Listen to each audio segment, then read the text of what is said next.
आज की कक्षा में हम देखते हैं दशमलव संख्या का भाग करना। तो हमने 2 सवाल लिया है। शुरुआत इससे करते हैं 85.28 भाग 4। तो इसको कुछ ऐसा लिख लेते हैं 85.28 और भाग 4।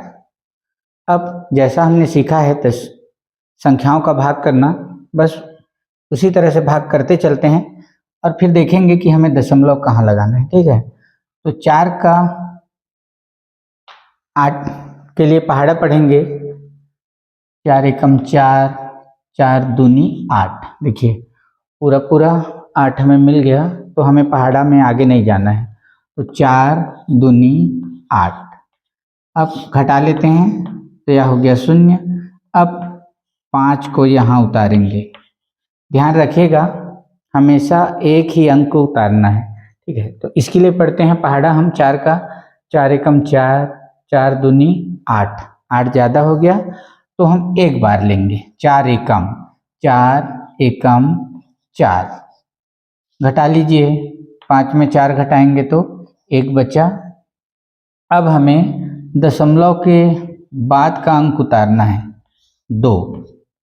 जैसे ही हम दशमलव के बाद का अंक उतारेंगे वैसे ही हमें भागफल में दशमलव लगा लेना है। बस यही करना है हमें। और फिर इसका भाग कीजिए।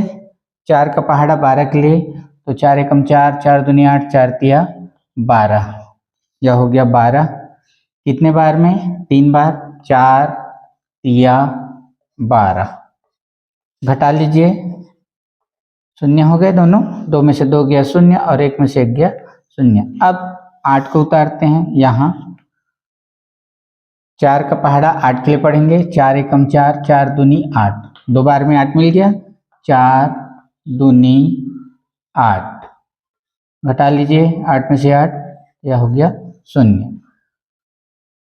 तो इसी तरह से हमें भाग करना है। ठीक है, हमेशा ध्यान रखना है जैसे ही हम दशमलव के बाद का अंक उतारेंगे वैसे ही भागफल में हमें दशमलव लगाना है।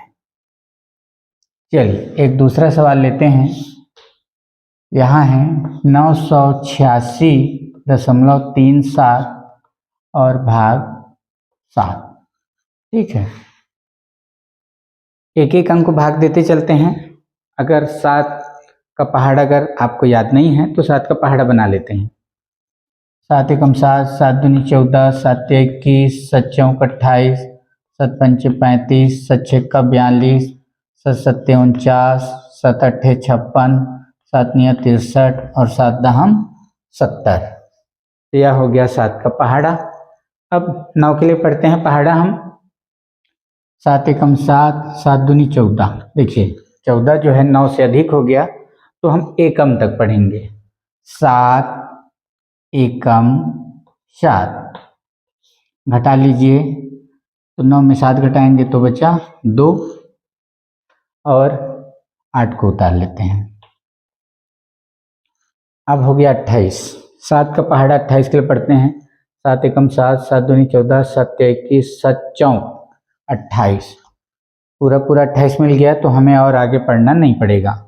तो 7 चौक 28।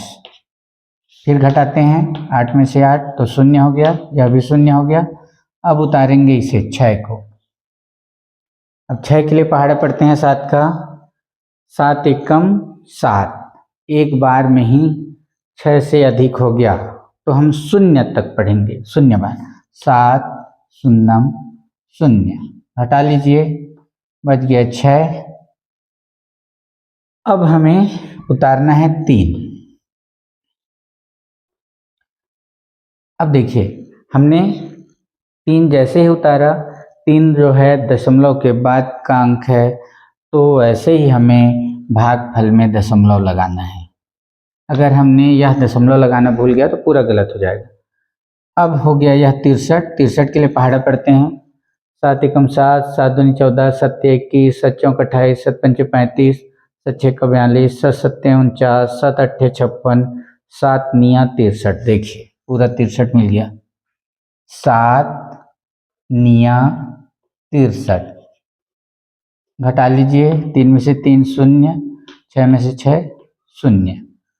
और कुछ बाकी है क्या उतारना? हाँ, ये 7 बाकी है, यहाँ उतारते हैं 7।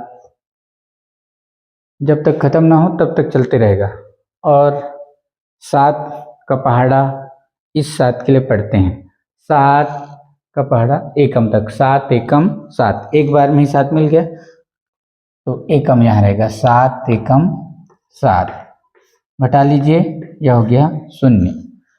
तो इस तरह से अब देख लेते हैं कि इसे भाज्य भाजक क्या है। ठीक है, तो यहाँ जो अंत में मिलता है वह कहलाता है शेषफल।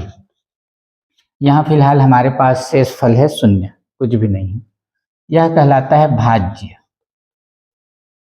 ये जो है यह है भाज्य। यह भागफल जो हमें उत्तर मिला वह भाग करने के बाद फल, भागफल, और 7 जो है यह है भाजक। तो इस तरह से तो आपने देखा होगा दशमलव संख्या का भाग भी हम